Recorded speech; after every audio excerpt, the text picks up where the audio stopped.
Good evening, day 10 in a year of living the warrior's way. And today I want to talk about failure, but also death and rebirth.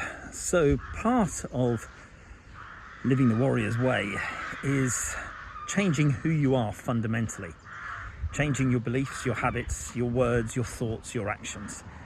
And that is a never-ending journey. But it's an essential journey that has to be done.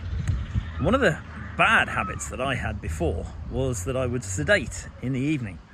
I would hide, watching TV, maybe watching a webinar about success, maybe watching some inspirational thing, maybe reading some books, which is all fine, but I'd do it with a glass of wine. Then another glass of wine. Sometimes another glass of wine. Sometimes another bottle of wine, and then I'd wake up full of regret the next day. And that's not good. So you see, in order for a better version of me to be born, the old version of me has to die. So those old habits, and it is just habitual, it's just something that I went to in the evenings. I would hide. It would allow me to pretend that my problems weren't there. It would allow me to sedate. It would allow me to lie, which is the worst thing. So when I started, I've been on and off for Warrior, but when I made this commitment that I would do a year of living this, one of my impossible games was being sober for a year.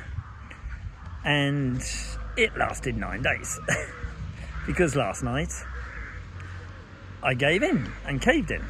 Now, in the past, I would have beaten the shit out of myself. I would have been upset with myself. I would have been angry with myself. I would have been calling myself every motherfucker under the sun. I would have been really, really hard on myself. But there's no point in going through that self-flagellation at this stage. It is a mistake. It is an error. It is something that I have to eradicate and I have to get over and I have to stop doing, but I have to examine the reasons why. So I used one of the tools in Warrior today and I stacked it. And stacking is basically a series of questions that you ask yourself, and you've got to examine if they're true and if they are helping you in your life or if they're hindering you. And I did what's classed as an angry stack on myself, because I was very angry this morning when I woke up, because I wasn't happy with my behavior. Doesn't mean it's who I was, it's my behavior. And that has allowed me to be more forgiving to myself, more understanding, because you're not just going to change overnight. You're not just going to change habits that have been ingrained for years.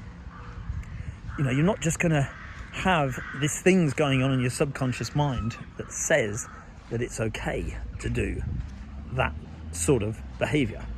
These things need to be rooted out gradually.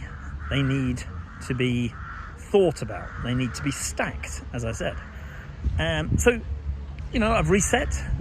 I've allowed myself a little bit of, a bit of a break. Just to say, okay, you fucked up. Put it behind you. It's in the past. Can't do anything about it. You've examined the reasons why. Let's move on in a more positive manner. No point in being negative. It's not served me in the past. It's not going to serve me today. And I need to make sure, because I know the reasons why that I did it, which are stupid. Because when you examine them, they are stupid. But so many things that we do in our life are stupid. I'm no different. So this is day 10. Hopefully you've got some value out of it. I am being real, raw, relevant, and telling the truth, and examining myself and exposing myself when I've fucked up, and I'll also applaud myself when I've done well. That's it for today. It is the Jubilee celebrations here in the UK, with the Queen doing whatever the Queen's doing, having fun. I've just been doing my thing, not being interested in it. I don't watch the news. I don't really care. I can't do anything about it. So that's just my way of guarding my mind against negativity.